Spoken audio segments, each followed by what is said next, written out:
I was sitting on my porch enjoying my Saturday morning coffee when I saw HOA Karen storming down the street with a printed Facebook Marketplace ad in her hand. Her face was red, her sunglasses perched on her head like a crown, and before I could even say hello, she screamed, "You told me you'd help, so get your truck ready. My furniture is waiting." The problem? I never told her anything. She'd given me exactly 1 day's notice to move a truckload of junky furniture she'd bought online. And now she was acting like I had signed a lifetime contract to be her free delivery boy. When the war began, the setup I live in a quiet cul-de-sac where most neighbors keep to themselves. But then there's Deborah, the self-appointed HOA enforcer, better known as HOA Karen. She's the type who takes pictures of your grass. If it's too long, leaves anonymous notes on windshields, thinks her position in the HOA gives her authority over people's free time. She's always on Facebook, is posting inspirational quotes 1 minute and neighborhood complaints the next. And recently, she'd gotten addicted to Facebook Marketplace. Every week she was buying random secondhand furniture dressers, hutches, sofas, dining table stuff that didn't even match. The problem was, she didn't own a truck, and instead of hiring movers or renting a van like a normal person, she decided the entire neighborhood owed her free labor. The demand that Saturday morning, she stomped up my porch and shoved a paper at me. "Here," she snapped. "This is the listing. Seller wants it gone today. You need to take your truck over there and load it for me." I told her you'd be there by noon. I blinked. "Excuse me? You told her I'd yes?" She cut me off. "You promised last month you'd help neighbors when they needed. Heavy lifting. Don't you dare back out now." Had in fact casually mentioned once at a block barbecue that I owned a pickup. That was it. Apparently, Karen had twisted that into a lifelong commitment. "Karen," I said slowly, "I never agreed to this. I have plans today, and you gave me what? 1 day's notice?" She crossed her arms. "Real neighbors don't need notice. Real neighbors just help. If you're not willing to do your part, maybe the HOA needs to know you're not community-minded." There it was, the classic Karen threat. The refusal I stood my ground. "If you need a truck, rent one, or pay movers." "My truck is not your delivery service." Her jaw dropped, like I had just insulted her entire bloodline. "Unbelievable," she shrieked. "You're abandoning me. I already told the seller you'd pick it up. What am I supposed to do now?" "Not my problem," I said, sipping my coffee. She pointed at me like a villain in a courtroom drama. "Fine. When the whole neighborhood finds out how selfish you are, don't come crying to me." She stormed away, clacking against the pavement like an angry metronome. The fallout begins by that afternoon. My phone started buzzing.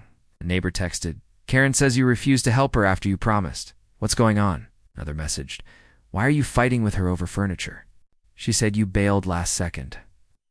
Karen had clearly spun the story on Facebook already. She painted me as some lazy, heartless neighbor who volunteered to help and then betrayed her at the last second. But here's the kicker. She tagged me by name on the post, making sure everyone saw it. The comments were split. Half the neighbors were rolling their eyes, clearly fed up with her antics. The other half, the ones who didn't know better, about her sob story. I knew I had to push back. The truth comes out, so I left a polite but firm comment under her post. "Karen, you gave me 1 day's notice to move an entire set of heavy furniture that you bought. I never agreed to it, and I'm not your moving company. Please stop spreading lies." The thread exploded. Neighbors jumped in. "Wait, she did the same thing to me last month with that giant hutch." "Yep, she tried to. Roped me into moving a sectional from 2 towns over. She guilted my husband into hauling a dresser, then complained he scratched it." Suddenly the tide turned. Karen had played this game too many times, and now people were comparing stories. She wasn't a poor, abandoned neighbor. She was a serial manipulator, and she did not like being exposed. Karen's meltdown that evening. She showed up on my doorstep again, fists clenched, hair frazzled, red-faced. "You humiliated me online." She screamed, "You had no right to post that. Now everyone thinks I'm some kind of scammer." I calmly said, "If the shoe fits." She stomped her foot like a toddler. "You're going to regret this. The HOA board listens to me. Not you. You'll be fined for something, I'll make sure of it. I leaned against the doorframe. You try to slap me with a fake fine and I'll file a complaint with the county. Do you really want legal trouble over Facebook furniture? Eyes darted, calculating, and she spat, "You'll see," and stormed off again. The HOA meeting, sure enough, the following week. The HOA meeting became Karen's stage for revenge. She stood up in front of everyone and said, "We have a serious issue in our neighborhood. Certain residents refuse to participate in community support. They brag about their trucks, but when asked to help, they selfishly refuse. This behavior weakens our unity." Everyone turned to look at me. I raised my hand. "With all due respect, community support means volunteering. It doesn't mean being tricked into unpaid manual labor because one person buys too much furniture. If Karen wants moving help, she should pay movers like everyone else." A murmur went through the room. Several neighbors nodded. One elderly neighbor spoke up. "Karen, you asked me to move a couch last month. When I said no, you called me dead weight. That wasn't very neighborly," another added. "She tried to get my teenage son to lift a dining table. He almost hurt his back." Now the room was openly siding against her. The breaking point Karen's face turned redder with each accusation. Finally, she slammed her binder shut and shouted, "Fine. If no one wants to help me, then maybe I'll just stop trying to decorate my home to improve property values. Let's see how you like that." Someone in the back muttered, "We'd probably like it a lot." The room erupted in laughter. Karen stormed out, defeated, the final straw a few days later.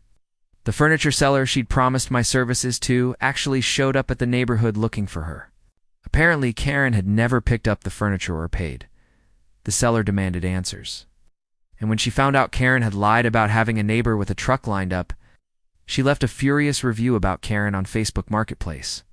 Now, Karen wasn't just humiliated in the neighborhood, she was blacklisted on Marketplace too. The ironic twist a week later. I was outside cleaning my truck when Karen walked by, avoiding eye contact. But then she snapped. "Well, if you weren't so difficult, none of this would have happened." I smirked. "Karen, I'm not the one banned from Facebook Marketplace." She turned beet red and hurried away without another word. Conclusion: Karen tried to weaponize guilt, lies, and HOA politics to get free labor out of me. Instead, she ended up exposing her own manipulative pattern. And the best part? The neighborhood finally stopped falling for her tricks. Now, whenever she posts about needing just a quick favor, people comment, "Hire movers, Karen." This story is just the beginning. There's so much more ahead. Subscribe to the channel to join me on this journey.